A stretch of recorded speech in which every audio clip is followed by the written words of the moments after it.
The Eagles cornerbacks, it's a little tight in there. There's a lot of talent in there. But realistically, how is this all going to play out?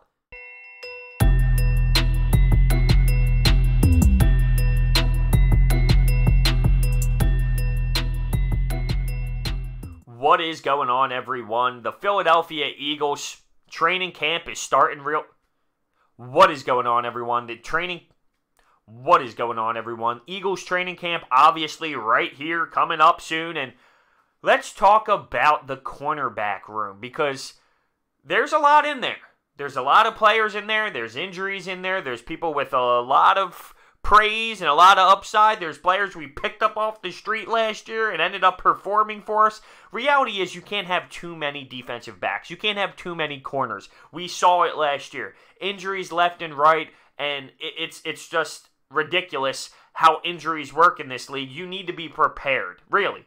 How we even managed last year doesn't even make sense to me, but we ended up finding a gem there, luckily, and it worked out for us. Also, we drafted well, too, in the later rounds, middle rounds of the draft.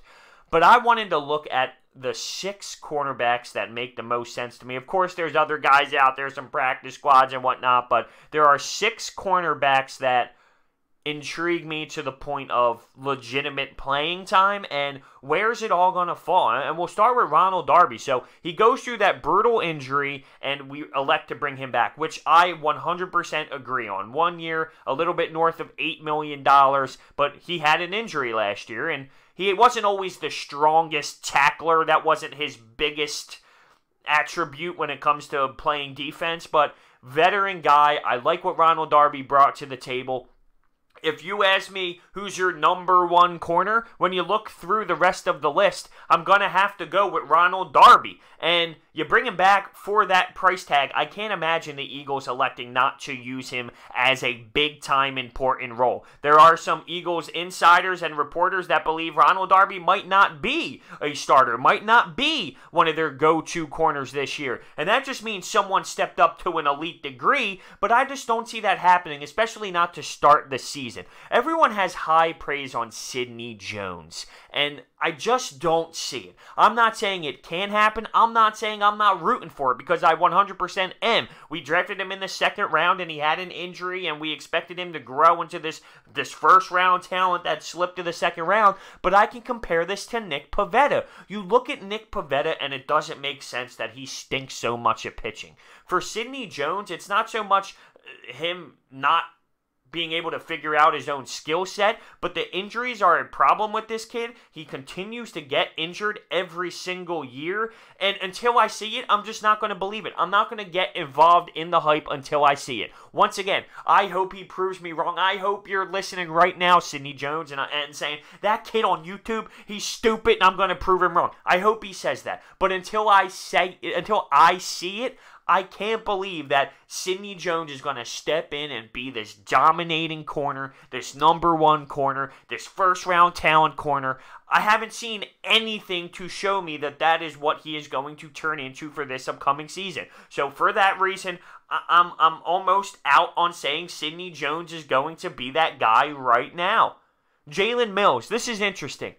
Jalen Mills is interesting because he had the foot injury, and we all screamed for his head, legitimately screamed for his head, because how many times would he get roasted for the double move? But then we saw all of our cornerbacks fall, drop, and just not be available for us, and we saw a hole there, and we wanted Jalen Mills back. Where's Jalen Mills? I'll take Jalen Mills. Now, Jalen Mills thrives when there's no field behind him. Red zone, he's a force. He's really solid when he keeps the players in front of him and there's not a lot of field to get roasted. The problem is, how often is that on the field, right? Realistically, when they're kind of close to the end zone or in the red zone. So, I think that there is a possibility for Jalen Mills to get past when it comes to playing minutes.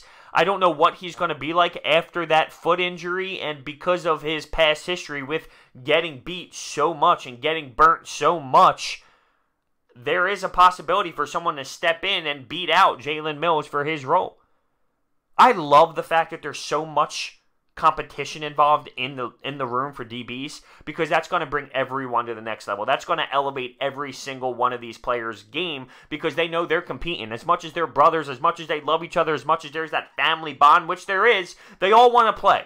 They all dreamed of playing in the NFL. They want to battle. They want to perform on Sundays. They want to be the guys that the crazy Lincoln Financial Field scream about in a positive manner, of course.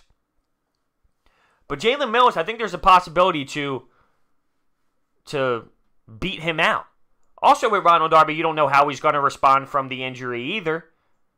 That's why it's all a question mark right now. Nobody really knows. Training camp is going to be interesting. It's not going to show us domination, but it'll give you an idea. And obviously, Avonte Maddox is the kid that everyone has that extra juice for, because what you saw him do last year was unreal. The kid stepped in, and he was fantastic. I would assume he's got a spot. As long as he does his job in training camp, as long as he does what he needs to do, as long as he solidifies that he got better in this offseason, and he continues to work his ass off, it seems like Avonte Maddox figured out a role there to be a starter and to be an effective starter as well.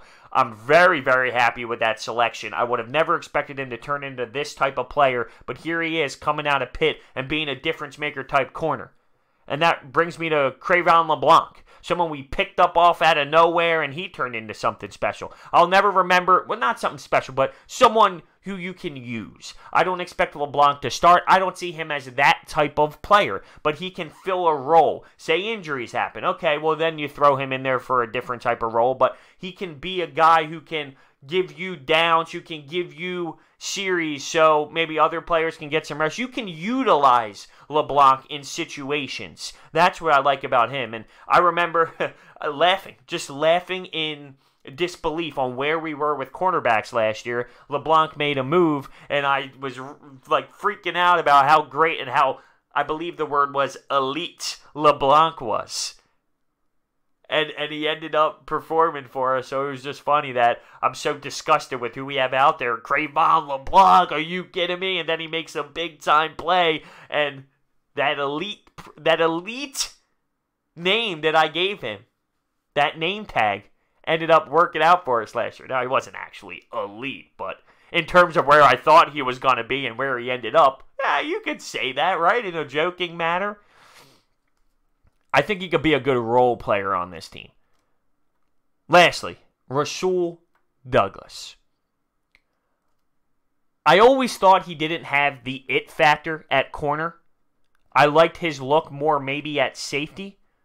But from everything you've seen so far leading up to this year's training camp, the work that he put in this summer to form his body into a different type of beast, how much effort he put into this offseason, I don't know what he's going to be yet, but I think his mindset going into this year was, I'm going to make a statement. I'm going to be a difference maker. I'm going to change my way of playing, and I'm going to be a dog. So with that being said, we need to see how he performs here, but he has transformed his body into a different type of player. He really came in this year with that mindset, and I love that. That's going to separate you from other people, without a doubt. So you have to be intrigued with what Rasul Douglas has brought to the table so far, just from a physical standpoint, from how he looks, how he worked out this summer, how he put in his effort. If you ask me right now, who's going to start, I would think Ronald Darby. I would think Avonte Maddox. I just don't know if you bring Ronald Darby back for 1 year, a little bit over $8 million, and decide, now if he gets outperformed by Sidney Jones, which I know the organization has high praise for, well, that's a different story. But to start, I would think Ronald Darby gets an out if he's okay and healthy now, if he feels right, if his body feels good. But, I mean, I'm thinking Ronald Darby, I'm thinking Maddox. I know Sidney Jones has a chance because they drafted him so high. They want to put him in positions to succeed. They want to show that they feel confident about him. I don't know where Jalen Mills stands. I believe LeBlanc's going to be a nice role player back there. Where's Douglas? Like, there's so many questions. And this is the most interesting position, I feel, when it comes to competition. Because everyone wants it. And there's question marks surrounding some guys. But the potential is there. I'm not mad about having this much depth there, though. Because we've seen it. Guys fall. Guys drop. Just like this. Just like this. And before you know it, Nate Sudfeld could be playing cornerback because we're that thin in a position. I mean, that's how it goes sometimes. It's unbelievable. So with that being said, I want to hear your thoughts down below on the Eagles cornerbacks. What do you think about these players coming into the season? Do you think that there's going to be someone from training camp that finds a way to grind into the rotation here? For me, this 6 seemed to be the guys battling. Seemed to be the fellas who have the legit chances. So you can always find people in the NFL, though. You can always find people. This is one sport where, I mean, throughout sports, of course, there are people who develop and find their way. But you can find undrafted guys in the NFL. You can find late draft picks in the NFL. Thank you guys so much for watching. I'll see you next time.